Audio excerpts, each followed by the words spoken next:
Assalamualaikum warahmatullahi wabarakatuh. Hari ini saya ingin menyampaikan tazkirah pendek, yakni tazkirah 3 minit yang bertajuk Demi Masa. Sebelum saya memulakan, saya ingin membacakan satu surah ini, yakni surah Al-As. Bismillahirrahmanirrahim. Wal 'as innal insana lafi khusr illal ladzina amanu wa 'amilus solihati wa tawassaw bil haqq wa tawassaw bis sabr, yakni bermaksud demi masa.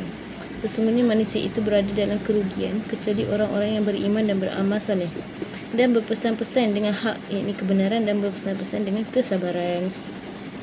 Para mufassirin telah menjelaskan bahawa ayat ini merupakan satu dari beberapa ayat di mana Allah memulakan dengan sumpah dengan waktu.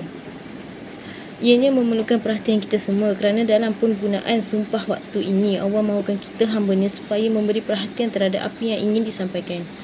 Ayat Al-As ini merupakan ayat di mana kita diingatkan dengan begitu serius sekali tentang kerugian yang dilalui dalam hidup ini tanpa iman dan amal soleh, serta tanpa tegur menegur antara satu sama lain, teguran yang berdasarkan kebenaran dan kesabaran. Ayat ini adalah ayat yang menjadi peringatan sepanjang zaman, sama seperti ayat-ayat Allah yang lain yang bersifat universal itu. Oleh itu, kerugian yang dinyatakan dalam ayat Allah ini wajar mendapat perhatian kita semua. Antara kerugian manusia ialah kealpaan dalam melaksanakan perintah Allah dan meninggalkan larangannya. Di sinilah terletaknya kerugian besar manusia dalam meniti kehidupan dunia fana ini. Antara sebab kenapa manusia cenderung menanggung kerugian yang telah diingatkan oleh Allah ini ialah kerana habuan dunia yang sementara. Manusia gagal membezakan mana yang perlu dan mana yang tidak. Gagal membezakan mana yang menjadi hak mereka dan mana yang bukan hak mereka. Manusia jenis ini ialah manusia yang melihat hak orang adalah hak mereka, yang perlu dilihat tidak diperlukan, dan sebaliknya yang tidak perlu dilihat sebagai perlu. Akibatnya, tunggang terbaliklah kehidupan manusia jenis sebegini dan amat rugilah mereka di sisi Allah. Untuk mengelakkan kecenderungan kepada kerugian besar ini, Allah telah menggariskan 4 perkara dalam ayat tersebut untuk diikuti oleh manusia dalam semua urusan kehidupan mereka itu, yakni beriman, amal soleh, berpesan dengan kebenaran, berpesan dengan kesabaran. Syarat yang diberi Allah agar manusia terlepas dari kerugian yang amat besar dan nyata ini. Beriman bermakna menerima segala perintah dengan redha tanpa sebarang persoalan atau bantahan, termasuk perkara-perkara gaib. Beriman juga bermakna meninggalkan serta menjaga larangan dengan teliti dan berhati-hati. Kalau perkara ini dilarang dengan jelas, maka ia akan tinggalkannya walaupun ada suara-suara menyifatkannya sebagai fanatik, taksub, jumud dan sebagainya. Tiada kompromi dengan larangan Allah ini. Amal soleh pula bermaksud melakukan amal-amal yang disuruh agama dengan ikhlas dan bersungguh-sungguh. Termasuk dalam amal yang disuruh agama inilah tugas menyeru amal ma'ruf dan mencegah kemungkaran. Di sinilah terpikulnya amanah seorang Muslim, yakni manusia sebagai khalifah, dan terpikulnya tugas politik seorang mukmin. Amal ma'ruf ialah amal yang umumnya membawa manusia kepada kesejahteraan hidup duniawi dan ukhrawi, seperti mana diterjemahkan oleh sistem zakat dan sedekah.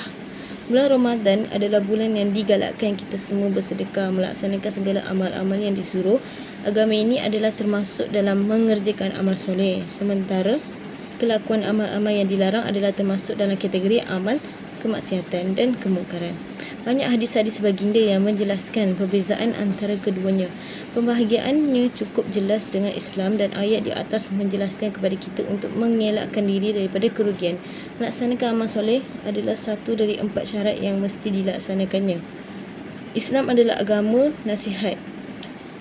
Ayat surah Al-As juga meletakkan syarat agar kita bukan sahaja beriman dengan beramal soleh secara individu, tetapi perlu juga keluar kepada masyarakat untuk mengajak mereka kepada kebenaran. Sekali lagi, banyak hadis-hadis yang menjelaskan betapa pentingnya tugas menyampaikan kebenaran secara istiqamah. Ini, kita bukan sahaja disuruh melakukan segala suruhan dan meninggalkan larangan agama secara individu, tetapi turut dituntut untuk menyampaikan suruhan dan larangan ini secara istiqamah kepada masyarakat. Demikianlah secara umumnya pesanan Allah yang dimulakan dengan sumpah waktu ini kepada kita semua, sekaligus mengingatkan tugas politik kita sesuai dengan konsep kesyumulan Islam sebagai cara hidup.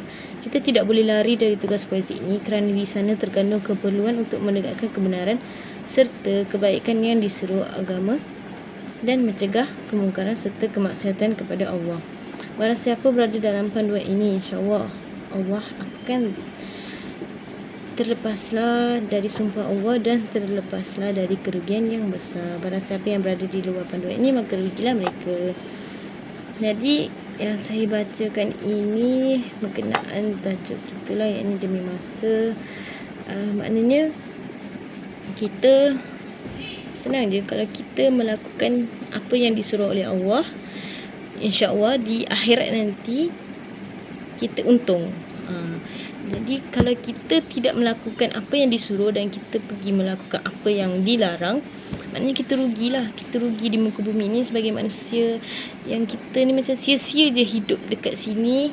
Kita kejar dunia, kita kejar dunia lah, macam duit, kekayaan, kesenangan, tapi kita lupa pula apa yang sepatutnya kita kena kejar. Jadi sampai sini je lah saya punya tazkirah pendek, harap bermanfaat dan dapat mesej yang saya ingin sampaikan lah. Terima kasih. Assalamualaikum.